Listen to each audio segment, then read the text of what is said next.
Green banana, கதம்பம், நொச்சி, பச்சை நொச்சி, ஆமணக்கு, பச்சை ஆமணக்கு, ஆட்டாமணக்குன்னு சொல்லுவாங்க, நெய்வேலி காட்டாமணக்கு, உரக்கொண்டை, கருப்பு ஆடாதடை, இது கதம்பம் தான். மறுபடியும் இது நாட்டு வாழை, பேயன்னு சொல்லுவாங்க, திருநீற்று பச்சிலை, மகிழம், கேசவர்த்தினி,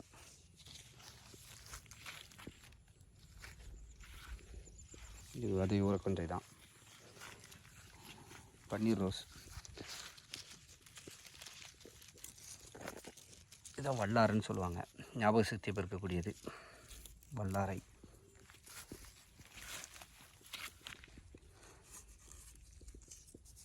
கம்பு கிழங்குன்னு சொல்லுவாங்க, அல்லது கப்பக்கிழங்கு, அதனுடைய குச்சி,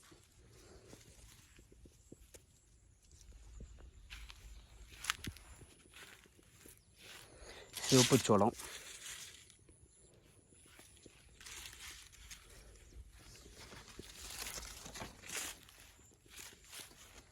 இது வரிசையாக பார்த்திங்கன்னா தெரியும், நிறைய வச்சு விட்ருக்கோம். இது எல்லாம் ஒரே இடத்துல வைக்கிறதுக்கு காரணம், நெருக்கமாக வைக்கிறதுக்கு காரணம், நிறைய பூச்சிகள் தேனீச்சிகளை கவர்ந்து இழுக்கணும் அப்படிங்கிறதுக்காக தான். இதில் பார்த்திங்கன்னா தன்னால் விழுந்து நிறைய முளைக்க ஆரம்பிச்சிருச்சு. இந்த கேசவர்த்தினி இது எல்லாமே வந்துட்டு ஸ்ப்ரெட் ஆகிடுச்சு. இது வந்துட்டு பார்த்திங்கன்னா கிளுகிழுப்பைன்னு சொல்லுவாங்க. இந்த மாதிரி நிறைய அதுவே வந்துட்டு ப்ரொபகேட் ஆகிருக்குது. ஃபுல்லாக அந்த இடத்து முழுக்க பார்த்திங்கன்னா நெருக்கமாக ஒரு உயிர்வேலி மாதிரி உருவாக்கணும் அப்படிங்கிறது மாதிரி தான் பண்ணிகிட்ருக்கோம்.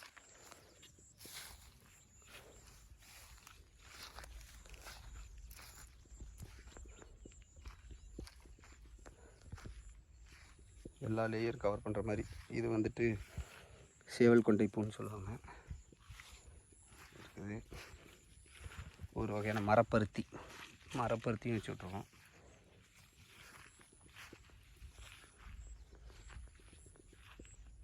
நித்திய கல்யாணி பூத்து நிற்கிறத பார்த்திங்கன்னா தெரியும். நித்திய கல்யாணி பூ வந்துட்டு பார்த்திங்கன்னா அதுவும் தண்ணி ரொம்ப தேவைப்படாது, அதிகமாக ஈஸியாக வளரக்கூடியது. நெய்வேலி காட்டாமணக்கு,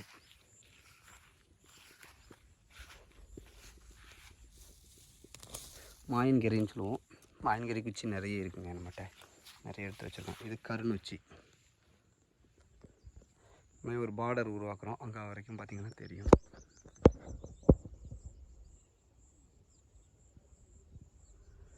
அந்த அழகுக்காக வளர்க்கக்கூடிய அந்த சிகப்பு வாழையும் இருக்குது. எல்லா வெரைட்டிஸையும் இந்த ஒரு லைனில் வச்சு அதை ஒரு அடர்ந்த ஒரு உயிர் வேலியாக உருவாக்கிட்டு அதுக்கப்புறம் அதிலேருந்து ஸ்டெப்பாக உள்ளே கொண்டுட்டு போகிறது தாங்க பிளான். ஏன்னா இதில் வந்துட்டு அவ்வளோ ஈஸியாக எதையுமே வளர்க்க முடியல இந்த வெயிலுக்காக. அதுக்காக முதல்ல பார்டரை உருவாக்குறோம். பார்டரில் எல்லா வகையான குச்சி இதை எல்லாமே கொண்டு வந்து வைக்கிறோம். அதன் மூலமாக வந்துட்டு அடுத்தடுத்தால் அதை ப்ரொபகேட் பண்ணிக்கிடும். இந்த ஒரு இடத்துல பார்த்திங்கன்னா ஒரு 10 வகையான வாழை மரம் மட்டும் இருக்குது. வாழை மட்டுமே 10. அதே போல் கஸ்தூரி மஞ்சள்லேருந்து இஞ்சி எல்லாமே வச்சு விட்ருக்கோம்.